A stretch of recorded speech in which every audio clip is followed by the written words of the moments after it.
there were unwritten laws, kind of like back then in the South, where if you were black, you knew just not to go into that coffee counter where most white people are. That's kind of how it was with the black Southerners.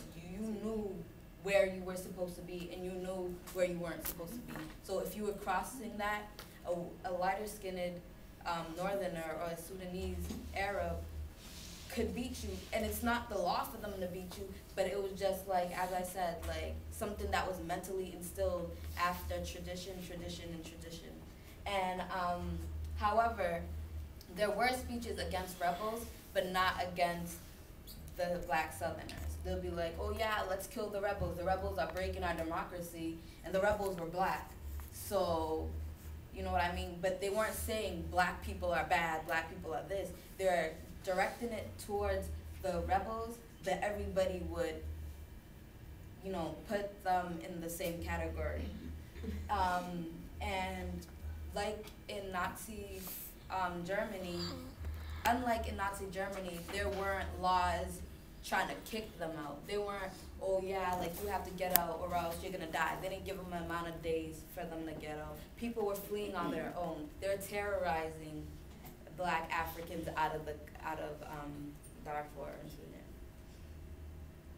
And this is just a recap. And like I wanted to use images to make sure that you guys get it. See, that would be the classification. You see how this lady is lighter skinned than this one, symbolization, black versus slave organizations. These are the Darfur, the Janjaweed. And as we have said before, they don't wear white anymore. Dehumanization, extermination, and denial purpose. How was the genocide executed?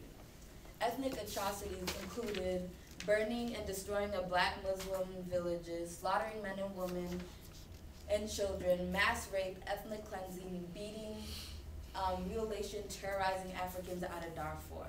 We actually have an audio of a former Janjaweed that recalls of what happened. And many of the times, Janjaweed people were forced into being part of the army.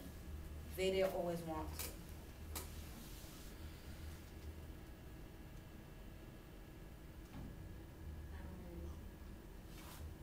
Is this on? Yeah, you have to because it goes on standby.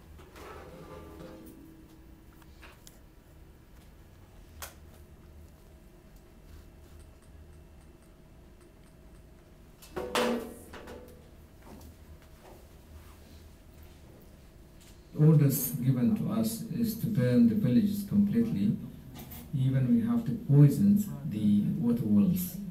We also give an order to kill all the women and rape the girls under 13 and 14. Did you do what you were told to do?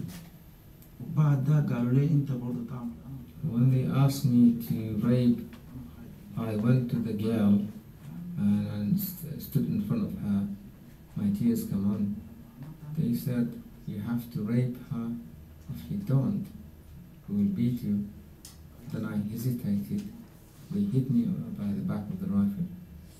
When I went to the girl to rape her, I couldn't. What I did is I just lay myself onto her as if I'm raping her for about 10-15 minutes. Then I jump up and come out and they said, did you rape her? I said, yes. They went back to our area, the base, and they said, okay, we're going out again. I refused. They beat me up. They tortured me. I was burned on my legs, on my back.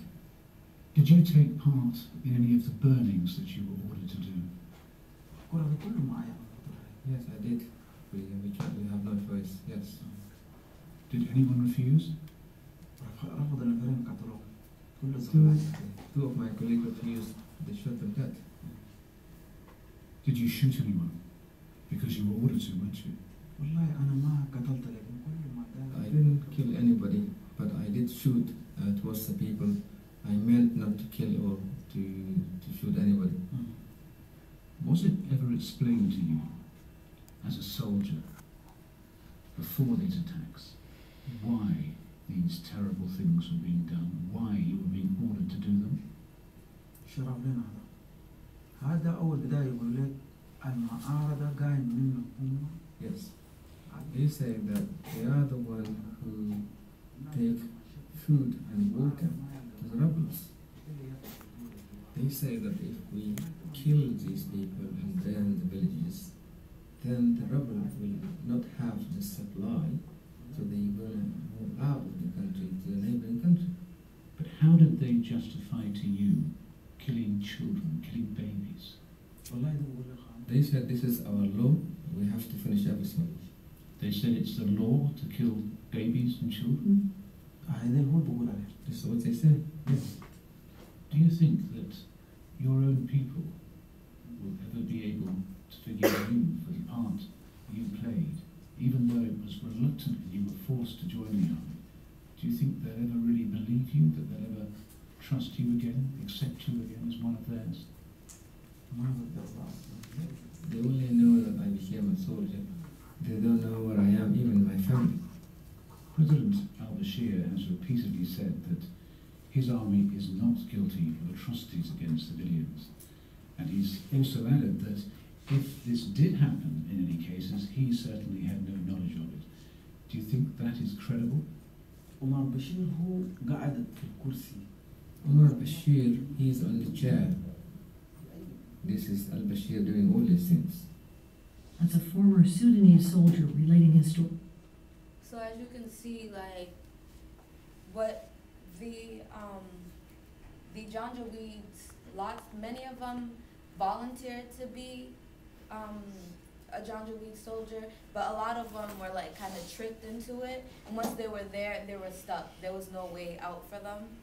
And many of the time they were forced into beating people. Themselves got abused if they didn't want to. And he says that. And they even lie and say that it's a law to do so that people won't argue with them. And as you heard, if you don't do it, you're either shot or abused. For effects of genocide, these are pictures of camps in Chad where all of the people who ran away live in right now. The Africans and Southern Africans have been kidnapped or turned to slaves being sold. There's not much food, they've been starved, they're dehydrated because there's lots of poison water.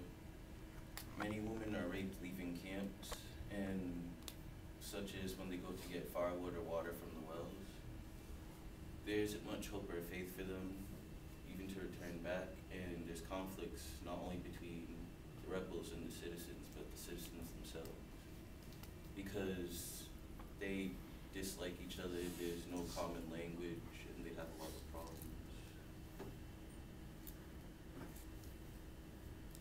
The genocide still continues. The genocide still hasn't ended, continues today because it's going slowly, the movement. There's no sense of conclusion because not many countries know what to do because there's not much information. There's an judgment for this. Countries self-destructing because all the chaos and disorder. And not many people are aware of what to do about the situation.